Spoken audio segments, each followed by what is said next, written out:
Today we're going to be talking about inverse functions. So I have two essential questions for you today. First is, how do I find the inverse of a function? And then second, by looking at a graph, how can I tell that the inverse of an equation will be a function? So we're going to practice these two things today. First, we're going to talk about inverse relations or inverse functions.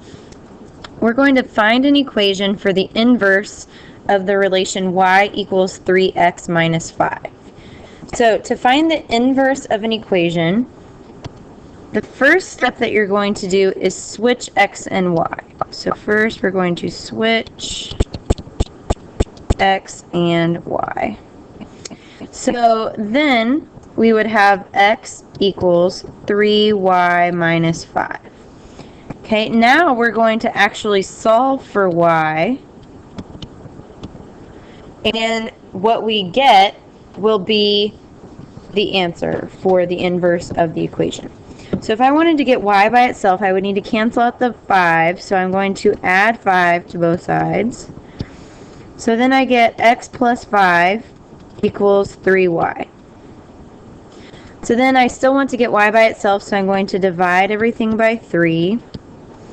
So this would be y equals, and this would be like a 1, so this would be 1/3 x plus 5/3.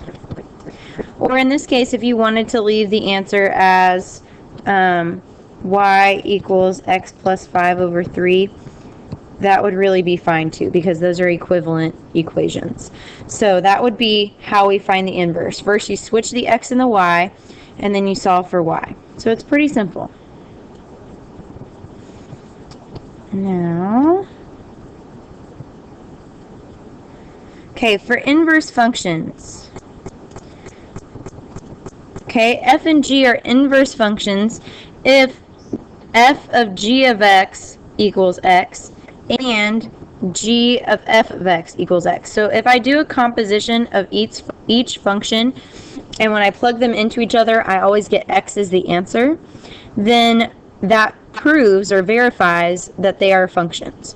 Now, another way to use notations for inverse is f to the negative first power, which means the inverse of f. So if we're just trying to show like f of x is our function, then f to the negative first of x would be the inverse. Okay, so that's just notation. I just wanted you guys to see that because it might show up in your book or on some problems that we're going to do, and I want you to know what that means.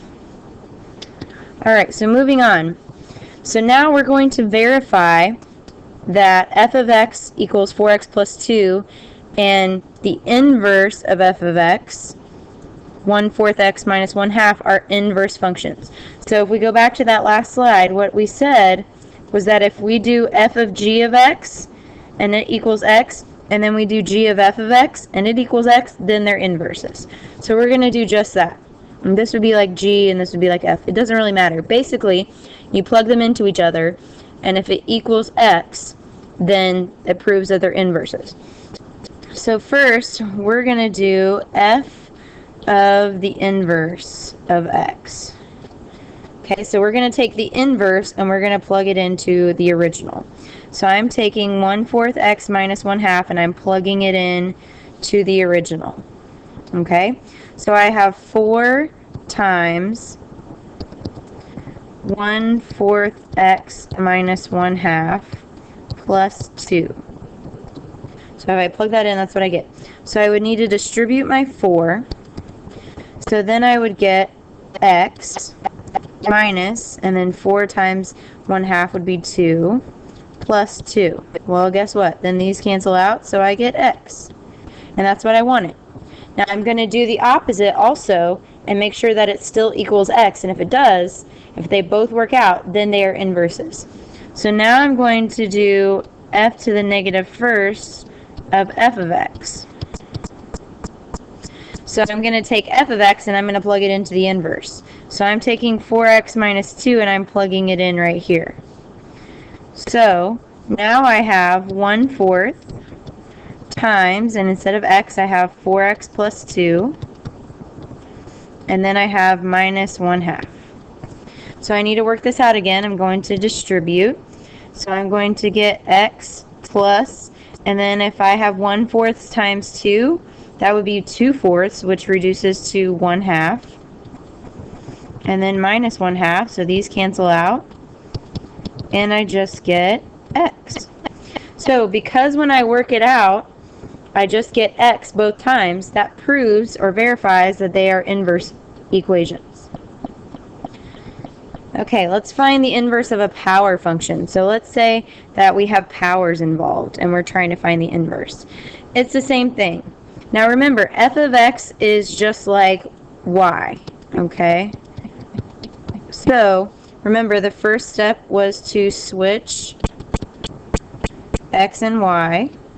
Okay, so in this case, this would be like y. Okay, so I have x equals y squared, basically. And then I'm going to solve for y. So if I want to get y by itself, I would take the square root of both sides. So then I get y equals the square root of x. Now you might have been wondering, what the heck is this right here? Well, this just says x is greater than 0, so, or equal to 0. So what that means is, sorry, I don't know why I went full screen on me. What that means is that I can't plug in any number that's less than 0. So basically I can't plug in any negative numbers. And the reason why they clarified that at the beginning is because they knew the answer was going to be y equals the square root of x. So what numbers can I not take the square root of? I can't take the square root of negative numbers, because if I do, I will get an imaginary answer. So that's why they had that there at the beginning. It really didn't change how I solved the problem. It was just there because they know that if I plug in 0 for any number for x, then I might, or any number less than 0, then I might get an imaginary answer. So don't pay attention to that really when it's there. It's just there to show that you can't do that at the end. So when you're finding the inverse, you still switch the x and the y and then solve for y, and you don't really need to pay too much attention to that. Alright, the horizontal line test. You can use this test on any function to see if the inverse is also going to be a function. So you might remember that we did the vertical line test to tell if something was a function. Well, you can use the horizontal line test to tell if the inverse is going to be a function without ever actually finding the inverse. Okay, so if I look at this first example here, if I do the horizontal line test, I draw horizontal lines across the graph. If the graph touches more than once, or the line touches more than once when I draw it across the graph, then the inverse will not be a function. Okay, so this example, the inverse is not going to be a function because when I draw it, it touches more than one time on the graph. Okay, now this one, when I go across this way, it only touches one point every single time. So this one would be, the inverse would be a function. So this one, the inverse would not be a function. This one, the inverse would be a function. So if it passes the horizontal line test, that shows that the inverse is a function. Okay, so it says, consider the function f of x equals 2x cubed plus 1. Determine whether the inverse of f is a function, then find the inverse. So first we have to graph this function. Okay, so we're graphing the function 2x cubed plus 1. So if I want to graph anything, it's best to plug in numbers for x. Now I'm going to go through these. I've already done this, but I want you to physically take your calculator out, plug in these numbers for x, and see if you get the same answer as I do, because I've noticed that the biggest mistake that people make on tests is they're not using their calculator correctly, and it's costing them a lot of points. So take out your calculator, plug these numbers in, and make sure you're getting the same answers as I get. Okay, so first we're plugging in -3 for x. So we're going to have 2 times -3 to the third power plus 1. And this is exactly how you should plug it into your calculator. So if we do that, we get -53. Then we're going to plug in -2 for x. So we get 2 times negative 2 to the third power plus 1 would be negative 15. And then I continued and I went ahead and plugged the rest of these in here for you. So please be sure to check your answers and make sure you get the same answers that I got. Okay, now we're going to graph this. So I can't really graph these ones because they would go off the graph, so I'm going to start with this one. Negative 1, negative 1, 0, 1, 1, 3, and then it would be 217 and 355. So it's going to go down first, because these would be way negative. So these are going to be down here first, and it's going to come up, and then it's going to be way positive after that. So it kind of makes a snake.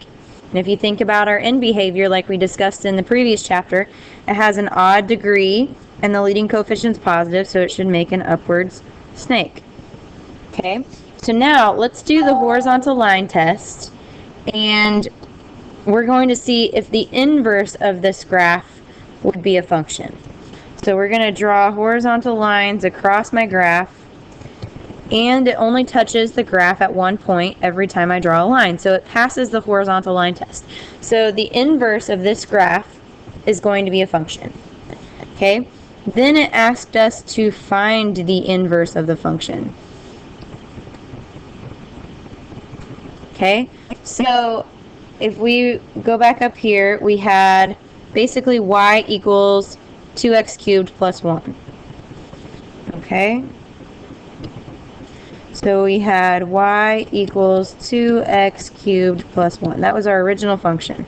Now we're going to find the inverse. So we need to switch the x and the y.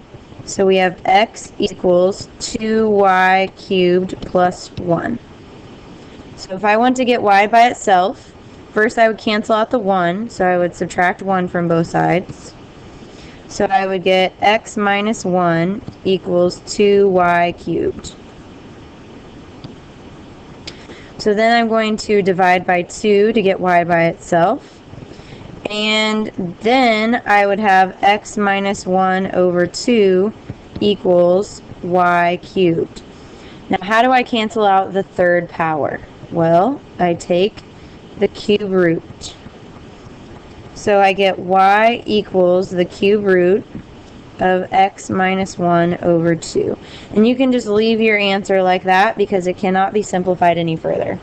Now if you broke this up over here, you would have 1/2 x minus 1/2. So if you have your answer like this, that would technically be the other answer that you could have, but it really doesn't make a difference because these are the same thing. Okay? So you need to go back to your essential questions, make sure you answer both of them, and write your summary.